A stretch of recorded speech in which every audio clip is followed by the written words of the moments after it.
नमस्कार जय Jagannath Shri education Odia YouTube channel को आपण मानक समस्त को स्वागत। तेज आज भिडियो आम डिस्कसन करवा सीपीटी 2024 केतक गुरुत्वपूर्ण प्रश्नावली और तार उत्तर जहाँकि साराला साहित्यर अंतर्भुक्त। तेणुक भिडियोटी को प्रथम शेष जाए देखूँ और चैनल नुआ कर भिजिट करते चैनल को सब्सक्राइब कर पाखर थी बेल आइकन को ऑल सेट कर दे था। तेज जा प्रथम प्रश्न आड़े ओडिया साहित्य रे सारला जुग कहा नाम रे नामित होईछि। ओडिया साहित्य रे सारला जुग सारला दासंक नाम रे नामित होईछि। सारला दास केउ राजांक समयर समसामयिक थिले। सारला दास कपिलेन्द्र देव राजांक समयर समसामयिक थिले। कपिलेन्द्र देव केउ वंशर सम्राट। कपिलेन्द्र देव हेउछन्ति सूर्य वंशर सम्राट। प्रणिपत्य खटई कपिलेश्वर नामे राजा 33 कोटी देव चरणे जार पूजा। एही उक्तिटी केउ ग्रंथरु आसीछि। एही उक्तिटी सारला महाभारतर आदि पर्वरु आसीअछि। सारला दासंक नाम सिद्धेश्वर परिडा बोली केउ ग्रंथरु जणा पड़े। सारला दासंक नाम सिद्धेश्वर परिडा बोली तांक रचित बिलंका रामायण ग्रंथरु जना पड़ी थाए। जगन्नाथ जेहू प्रसन्न मोते हेले शूद्रमुनि सारला दास नाम देले।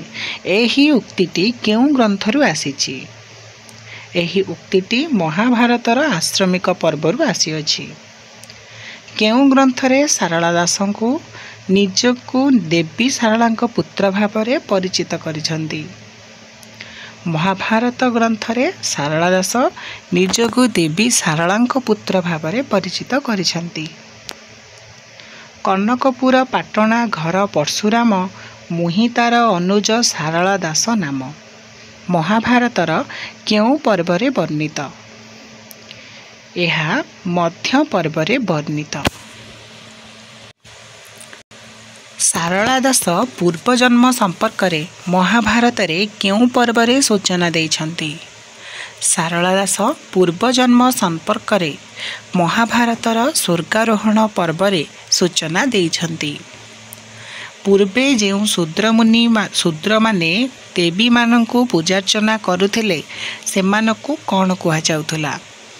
पूर्वे जेउ शूद्र माने देवी मानकु पूजा अर्चना करुथिले सेमानकु मुनि बोली आख्यायित करा जाउथला।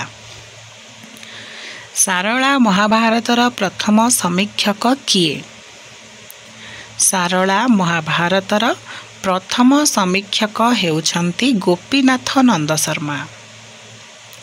श्री भारत दर्पण केउ केउ ग्रंथर तुलनात्मक अध्ययन।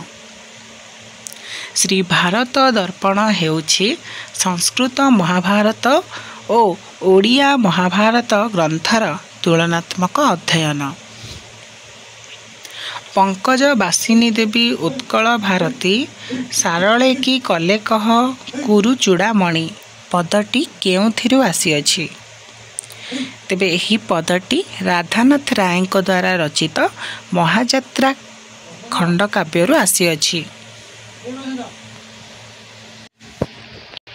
सारला जुग को केउ समालोचक आदि जुग नाम रे नामित करिसंती। सारला जुग को बंशीधर महांती आदि जुग नाम रे नामित करिसंती। एटा बहुत गुरुत्वपूर्ण प्रश्न। एहाकु नोट करिवो किंबा मनि रखिवो। ओडिया साहित्य रे सारला जुग को केउ समालोचक स्वर्ण जुग रे नामित करिसंती। ओडिया साहित्य रे सारला जुग को देवेंद्र महांती सुवर्ण बा स्वर्ण जुग रे नामित करिसंती। सारला दास जने सैनिक। एई मतटी काहार। सारला दास जने सैनिक बोली एही मतटी हेउछि कृष्णचंद्र पाणिग्राहींकर। सारला दासंको आदि कवि भावरे किए कहिचंती। सारला दासंको आदि कवि भावरे मृत्युंजय रथ कहिछंती। सारला दासंको वाल्मीकि सह किए तुलना करिछंती।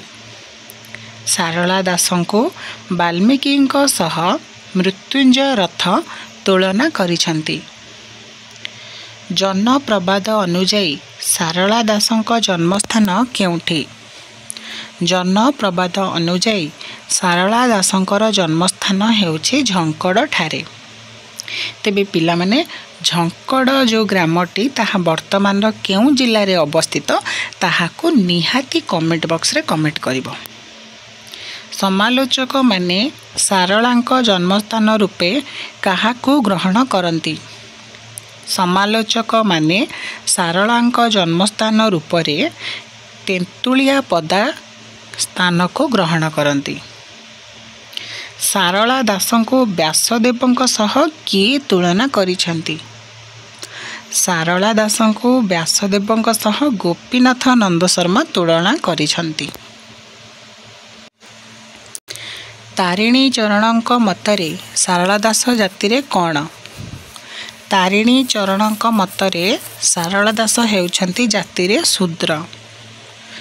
ସାରଳା ଦାସଙ୍କ ସମୟ ନିର୍ଣ୍ଣୟ ପରିପ୍ରେକ୍ଷୀରେ କେଉଁ ସମାଲୋଚକଙ୍କ ମତକୁ ଗ୍ରହଣ କରାଯାଏ? ସାରଳା ଦାସଙ୍କ ସମୟ ନିର୍ଣ୍ଣୟ ପରିପ୍ରେକ୍ଷୀରେ ଆର୍ତ୍ତବଲ୍ଲଭ ମହାନ୍ତିଙ୍କର ମତକୁ ଗ୍ରହଣ କରାଯାଏ। ବିଲଙ୍କା ରାମାୟଣର ରଚୟିତା କିଏ? ବିଲଙ୍କା ରାମାୟଣର ରଚୟିତା ହେଉଛନ୍ତି ଆଦିକବି ସାରଳା ଦାସ। ବିଲଙ୍କା ରାମାୟଣ କେଉଁ ଗ୍ରନ୍ଥ ଛାୟାରେ ରଚିତ? ବିଲଙ୍କା ରାମାୟଣ ଅଦ୍ଭୁତ ରାମାୟଣ ଗ୍ରନ୍ଥର ଛାୟାରେ ରଚିତ।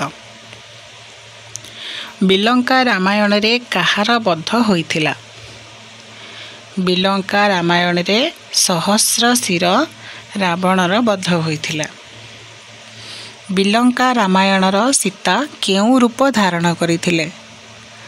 ବିଲଙ୍କା ରାମାୟଣର ସୀତା ଚଣ୍ଡୀ ରୂପ ବା ବିଭୀଷଣ ରୂପ ଧାରଣ କରିଥିଲେ। ବିଲଙ୍କା ରାମାୟଣ କେଉଁ ବୃତ୍ତରେ ରଚିତ? ବିଲଙ୍କା ରାମାୟଣ ଦାଣ୍ଡି ବୃତ୍ତରେ ରଚିତ। ବିଲଙ୍କା ରାମାୟଣ କାହାର କଥୋପକଥନରୁ ସୃଷ୍ଟି? ବିଲଙ୍କା ରାମାୟଣ ଶିବ ପାର୍ବତୀଙ୍କର କଥୋପକଥନରୁ ସୃଷ୍ଟି। ବ୍ୟବହୃତ ଭାଷା ଦୃଷ୍ଟିରୁ ବିଲଙ୍କା ରାମାୟଣ ସାରଳାଙ୍କ ରଚନା ନୁହେଁ ବୋଲି କିଏ କହିଛନ୍ତି? ବ୍ୟବହୃତ ଭାଷା ଦୃଷ୍ଟିରୁ ବିଲଙ୍କା ରାମାୟଣ ସାରଳାଙ୍କର ରଚନା ନୁହେଁ ବୋଲି ବଂଶୀଧର ମହାନ୍ତି କହିଛନ୍ତି। ସାରଳା ଦାସଙ୍କ ପ୍ରଥମ କୃତିଟି କ'ଣ? ସାରଳା ଦାସଙ୍କ ପ୍ରଥମ କୃତିଟି ହେଉଛି ବିଲଙ୍କା ରାମାୟଣ। ବିଲଙ୍କା ରାମାୟଣ ରଚନା ପଛରେ କବିଙ୍କ ମୂଳ ଉଦ୍ଦେଶ୍ୟ କ'ଣ? ବିଲଙ୍କା ରାମାୟଣ ରଚନା ପଛରେ କବିଙ୍କର ମୂଳ ଉଦ୍ଦେଶ୍ୟ ହେଉଛି ନାରୀ ଶକ୍ତିର ମହତ୍ତ୍ୱକୁ ପ୍ରତିଷ୍ଠା କରିବା। ସହସ୍ରାଶିର ରାବଣକୁ ବଧ କରିବା ପାଇଁ କେଉଁ ଦୁଇ ଜଣଙ୍କୁ ରାମ ସୀତାଙ୍କ ମଧ୍ୟରେ ଯୁଦ୍ଧ କରିବା ପାଇଁ ପଠାଇଥିଲେ? ସହସ୍ରଶିରା ରାବଣକୁ ବଧ କରିବା ପାଇଁ ଖଳ ଓ ଦୁର୍ବଳ ଆଦି ଦୁଇ ଜଣଙ୍କୁ ରାମ ସୀତାଙ୍କ ମଧ୍ୟରେ ଯୁଦ୍ଧ କରିବା ପାଇଁ ପଠାଯାଇଥିଲା। ବିଲଙ୍କା ରାମାୟଣର ବିଷୟବସ୍ତୁ କ'ଣ? ବିଲଙ୍କା ରାମାୟଣର ବିଷୟବସ୍ତୁ ହେଉଛି ସହସ୍ରାଶିରା ରାବଣର ମୃତ୍ୟୁ। ତେବେ ପିଲାମାନେ ଏଠାରେ ସମସ୍ତଙ୍କ ପାଇଁ ଗୋଟିଏ ପ୍ରଶ୍ନ। ତେବେ ସାରଳା ଦାସଙ୍କର କେଉଁ ରଚନା ପରେ କେଉଁ ରଚନା ସବୁ ସୃଷ୍ଟି ହେଇଛି ତାହା ପାଇଁ ଏକ ପଂକ୍ତି ସାରଳା ଦାସ ଲେଖି ଯାଇଛନ୍ତି। ସେ ପଂକ୍ତିଟି ଯେଉଁମାନେ ଜାଣିଛ ତାର ଉତ୍ତରକୁ ନିହାତି କମେଣ୍ଟ ବକ୍ସରେ କମେଣ୍ଟ କରିବ। ତେବେ ଆଜିର ଭିଡ଼ିଓରେ ଆମେ ସାରଳା ସାହିତ୍ୟର କେତେକ ଗୁରୁତ୍ୱପୂର୍ଣ୍ଣ ପ୍ରଶ୍ନକୁ ସବୁ ଆଲୋଚନା କଲେ ଏବଂ ଉତ୍ତର ମଧ୍ୟ ଜାଣିଲେ। ଯଦି ଭିଡ଼ିଓଟି ଭଲ ଲାଗିଥିବ ତେବେ ଭିଡ଼ିଓକୁ ଲାଇକ୍ କରିଦେବ, ସାଙ୍ଗମାନଙ୍କ ସହିତ ଯେତେ ପାରୁଛ ସେତେ ମଧ୍ୟ ସେୟାର କରିଦେବ ଏବଂ ଜମାରୁ ବି ନ ଭୁଲି ଆମ ଚ୍ୟାନେଲକୁ ସବସ୍କ୍ରାଇବ୍ କରି ରଖିଥିବ। ତେବେ ଦେଖା ହେବ ନେକ୍ସଟ ଭିଡ଼ିଓରେ ଏବଂ କିଛି ନୂଆ ନୂଆ ପ୍ରଶ୍ନ ଏବଂ ଉତ୍ତର ସହିତ। ସେ ପର୍ଯ୍ୟନ୍ତ ମୋତେ ବିରତି ଦିଅନ୍ତୁ। ରହିଲି। ଜୟ ଜଗନ୍ନାଥ। ବନ୍ଦେ ଉତ୍କଳ ଜନନୀ।